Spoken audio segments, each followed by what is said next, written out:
Edmund Kemper, at age 15, killed both his grandparents to see what it felt like. Upon release, he drifted, picking up and releasing female hitchhikers. But he soon stopped letting them go, killing 6 young women in the Santa Cruz, California, area in the 1970s. In 1973, he killed his mother and her friend before turning himself in. Could you tell us how long you've been imprisoned? Excuse me. This month is 18 years that I've actually been in prison. What were you convicted of? 8 counts of first-degree murder. What was your sentence? 7 years to life, CC, that's called concurrent. It means all the sentences run at the same time. That means they run consecutively? Oh, no, that's the opposite of consecutive. Yeah. Consecutive would be one at a time, and of course you can't serve multiple life sentences, but there was some question before my case that whether on the legality of that. So when my case went through, the judge sentenced me to 1 term of 7 to life, which at that time was the maximum non-death penalty. Kemper was born on December 18, 1948, in Burbank, California, the middle child of Edmund Emil Kemper II and Clarnell Kemper. After his parents' divorce in 1957, he moved with his mother and 2 sisters to Montana. Kemper had a difficult relationship with his alcoholic mother, as she was very critical of him, and he blamed her for all of his problems. When he was 10 years old, she forced him to live in the basement, away from his sisters, whom she feared he might harm in some way. Signs of trouble began to emerge early. Kemper had a dark fantasy life, sometimes dreaming about killing his mother.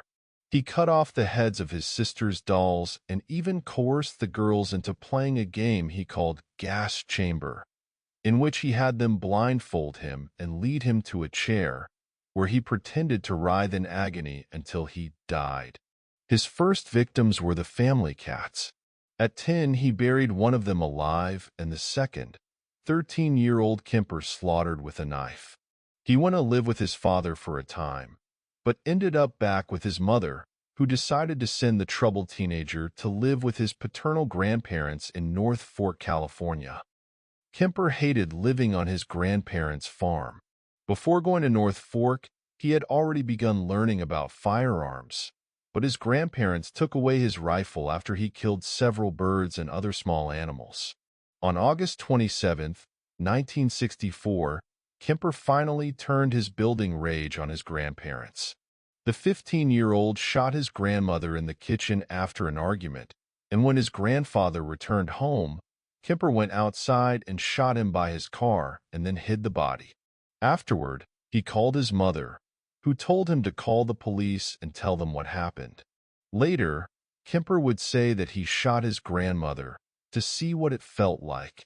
He added that he had killed his grandfather so that the man wouldn't have to find out that his wife had been murdered. For his crimes, Kemper was handed over to the California Youth Authority. He underwent a variety of tests, which determined that he had a very high IQ, but also suffered from paranoid schizophrenia. Kemper was eventually sent to Atascadero State Hospital, a maximum security facility for mentally ill convicts. In 1969, Kemper was released at the age of 21. Despite his prison doctor's recommendation that he does not live with his mother because of her past abuse and his psychological issues involving her, he was still placed in her care in Santa Cruz, California, where she had moved after ending her 3rd marriage to take a job with the University of California. While there, Kemper attended community college for a time and worked a variety of jobs, eventually finding employment with the Department of Transportation in 1971. Kemper later demonstrated further to his psychiatrist that he was rehabilitated, and on November 29, 1972, his juvenile records were permanently expunged. The last report from his probation psychiatrist read, "If I were to see this patient without having any history available or getting any history from him, I would think that we're dealing with a very well-adjusted young man who had initiative, intelligence, and who was free of any psychiatric illnesses. It is my opinion that he has made a very excellent response to the years of treatment and rehabilitation, and I would see no psychiatric reason to consider him to be of any danger to himself or to any member of society. And since it may allow him more freedom as an adult to develop his potential, I would consider it reasonable to have a permanent expunction of his juvenile records. Kemper had applied to become a state trooper, but he was rejected because of his size. He weighed around 300 pounds and was 6 feet 9 inches, or 2.06 meters, tall, which led to his nickname, Big Ed. However, he did hang around some of the Santa Cruz police officers. One gave him a training school badge and handcuffs, while another let him borrow a gun, according to Whoever Fights Monsters by Robert K. Ressler and Tom Shachtman. Kemper even had a car that resembled a police cruiser. The same year he began working for the Highway Department, Kemper was hit by a car while out on his motorcycle. His arm was badly injured, and he received a $15,000, or equivalent to just over $100,000 nowadays, settlement in the civil suit he filed against the car's driver. Unable to work, Kemper turned his mind toward other pursuits. He noticed a large number of young women hitchhiking in the area. In the new car he bought with some of his settlement money, Kemper began storing the tools he thought he might need to fulfill his murderous desires, including a gun, a knife, and handcuffs. At first, Kemper picked up female hitchhikers and let them go. However, when he offered a ride to two Fresno State students, Mary and Pesci and Anita Lucchesa, they would never make it to their destination. Their families reported them missing soon thereafter, but nothing would be known of their fates until August 15th, when a female head was discovered in the woods near Santa Cruz and was later identified as Pesci's. Lucchesa's remains, however, were never found. Kemper would later explain that he stabbed and strangled Pesci before stabbing Lucchesa as well. After the murders, he brought the bodies back to his apartment and removed their heads and hands.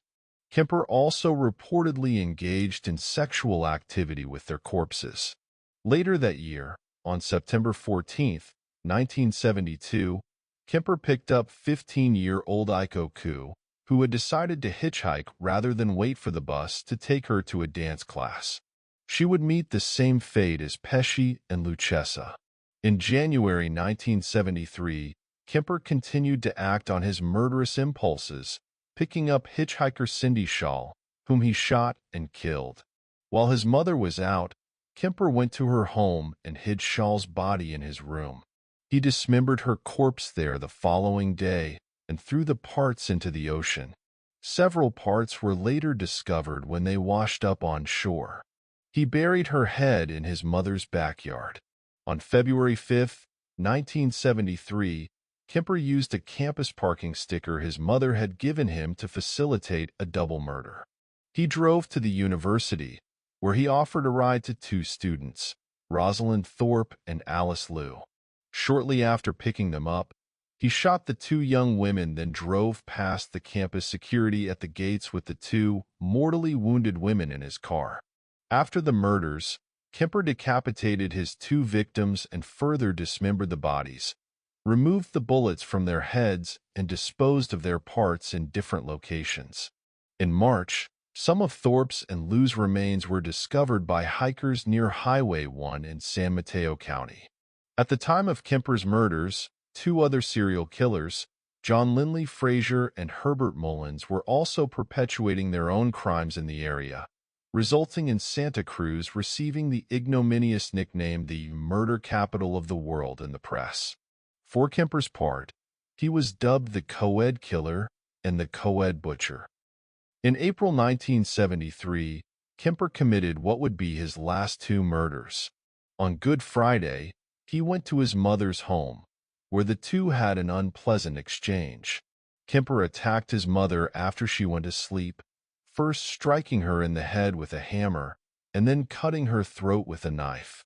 As he had with his other victims, he then decapitated her and cut off her hands, but then also removed her larynx and put it down the garbage disposal. After hiding his mother's body parts, Kemper called his mother's friend Sally Hallett and invited her over to the house. Kemper strangled Hallett shortly after she arrived and hid her body in a closet.